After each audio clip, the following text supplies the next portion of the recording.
جس سے پھوٹے کان. ٹھیک ہے, یہ تو اب خیال گبول یہ صاحب ہے کہتے ہیں. جی جی, کہ جو پی ٹی آئی ہے وہ اس کی طرف رجوع کریں گے اور پی ٹی آئی والے ان سے شاید رجوع کریں, کیونکہ اصل میں اب جتنے بھی لوگ بغاوت کا جھنڈا بلند کر رہے ہیں ان کی آماج گاہ جو ہے, جیسے مایوس مریضوں کی آخری آرام گاہ جو ہے وہ پی ٹی آئی ہوتی ہے. کیونکہ اچھا, ایک تو سندھ کے حوالے سے بھی, اور دوسرا پی ٹی آئی ایک واضح موقف رکھتی ہے نا. وہ پیپلز پارٹی کے خلاف, زرداری صاحب کے خلاف, ایم کیو ایم کے خلاف, ایم کیو ایم کے بارے میں بھی ایک, لیکن ایم کیو ایم کے بارے میں تو اونچ نیچ ہوتی رہتی ہے, لیکن پیپلز پارٹی کے خلاف. اور مسلم لیگ نون جو ہے, کیونکہ وہ وفاقی حکومت ہے, اس کے پاس وہ اس طریقے سے اگریسو رویہ اختیار نہیں کر سکتی. ابھی شامی صاحب, آپ قطع کلامی کی معذرت, ابھی رشید گڈیل صاحب کی سٹیٹمنٹ سامنے آئی ہے, وہ میں چاہ رہا ہوں آپ کو بھی سنا دوں اور ناظرین کو بھی. وہ یہ کہتے ہیں کہ انہوں نے, گبول صاحب نے پارٹی کی جو ممبرشپ ہے اس سے استعفیٰ نہیں دیا, وہ نہیں چھوڑی, صرف جو قومی اسمبلی کی رکنیت ہے اس سے استعفیٰ دیا. لیکن یہ وفد جو ہے متحدہ کا انہیں منانے پہنچا, آپ سے کچھ ہی دیر پہلے ان سے ملاقات کی گئی, اور اس کے بعد نبیل گبول صاحب نے یہ کہا تھا کہ ذاتی وجوہات کی بنا پر وہ علیحدہ ہو رہے ہیں اور وہ اس کی تفصیلات سے عوام کو کل تفصیلی پریس کانفرنس میں آگاہ کریں گے. ہاں, اب اس میں ذاتی ہے, یہ بد ذاتی ہے, یہ خوش ذاتی ہے, کیا ہے. لیکن ایک بات بڑی طے ہے کہ اگر انہوں نے اسمبلی کی سیٹ اپنے پاس نہیں رکھی تو جو دوسری رکنیت رکھنے کا کیا فائدہ. یعنی این ممکن ہے اس بیچ میں, یعنی کل اور آج کے بیچ میں کوشش کی جائے, کوئی بیچ میں کوئی معاملہ فہمی ہو جائے. مجھے لگتا یہ ہے کہ جب ایک دفعہ دل کھٹے ہو جائیں تو پھر آسانی سے جڑتے نہیں ہیں. ٹھیک, تو اس سے شامی صاحب اگر یہ پی ٹی آئی میں جاتے ہیں کس قدر تقویت ملے گی پی ٹی آئی سندھ کو اور کراچی کو. پی ٹی آئی جو ہے نا, اب دیکھیے آزاد کشمیر کے جو پیپلز پارٹی کے باغی ہیں اور دوسری جماعتوں کے باغی ہیں وہ سارے شامل ہو گئے پی ٹی آئی میں. اور اب چودھری سرور صاحب آپ دیکھیے, گورنر ہاؤس میں جن کا دل نہیں لگا, اب وہ ہمارے دوست کہتے تھے کہ نہیں ابھی یہ آرام کریں گے. میں نے کہا یہ آرام کرنا ہوتا تو گورنر ہاؤس میں رہتے, یہ تو بے آرامی کرنا چاہتے ہیں, بریک کی جانے میں بڑھنا. تو وہ جناب سرور صاحب کے لیے بھی کوئی چارہ نہیں تھا. ہم نے تو پہلے ہی عرض کر دیا تھا کہ جائیں گے سیدھے, اور کہاں جائیں گے, وہیں جائیں گے. جی, تو وہاں وہ جہاں ٹھکانا تھا. اب یہ نبیل گبول صاحب نے اگر سیاست کرنی ہے تو پھر ان کا چارہ کار کیا ہوگا, پی ٹی آئی کے کہ اس طرف چلے جائیں, باقی تو پھر واللہ عالم بالصواب. چلیں ٹھیک ہے. عمران خان صاحب کے کچھ سٹیٹمنٹس جن کا پروگرام کے آغاز میں ہم نے ذکر کیا, اس پر تفصیلی بات چیت ہوگی پروگرام میں. ایک بریک کے بعد ناظرین.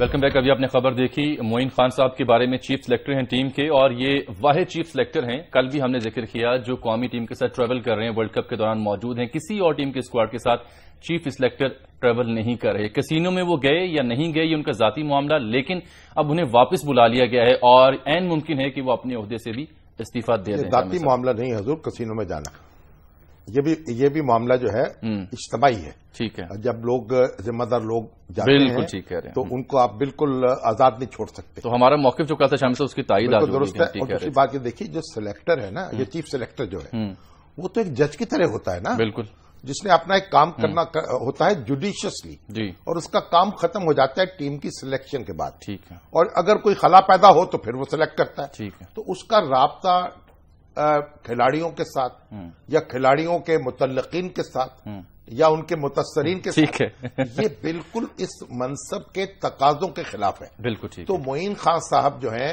جو کرکٹ ٹیم کے پیچھے, یہ تو ایسی بات ہے جیسے کوئی جج ہے فیصلہ کرنے کے بعد اپنے جو کلائنٹ ہیں ان کے پیچھے چلا جائے, جو متعلقہ فریق ہیں ان کے پیچھے ان کے گھر پہنچ جائے. چلیں, پی سی بی کا اچھا فیصلہ انہیں واپس فی الفور انہوں نے بلا لیے. عمران خان صاحب کا ہم ذکر کر رہے تھے اور جو ان کے سٹیٹمنٹس ہیں وہ بھی آپ کو ہم سناتے ہیں, لیکن رحمان ملک صاحب نے ہمیں جوائن کر لیا, ان کو خوش آمدید پروگرام میں کہتے ہیں. آپ سے بات کرنے سے پہلے سر ہم چاہیں گے ناظرین کو, شامی صاحب اور آپ کو, کہ ہم دکھا دیں کہ آج خان صاحب نے کہا کیا بنی گالا میں. دیکھیے جی. بڑی کم چیزیں نون لیگ کی حکومت نے کی ہیں جس کی میں تعریف کرتا ہوں. شو آف ہینڈز کا بہت اچھا آئیڈیا ہے, میں ان کی نون لیگ کی حکومت کی تعریف کرتا ہوں. جلدی سے اس کو عمل میں لانا چاہیے. یہ نہ ہو کہ بس اناؤنس کر دیا اور اس کے بعد پھر وہی ہارس ٹریڈنگ شروع ہو جائے.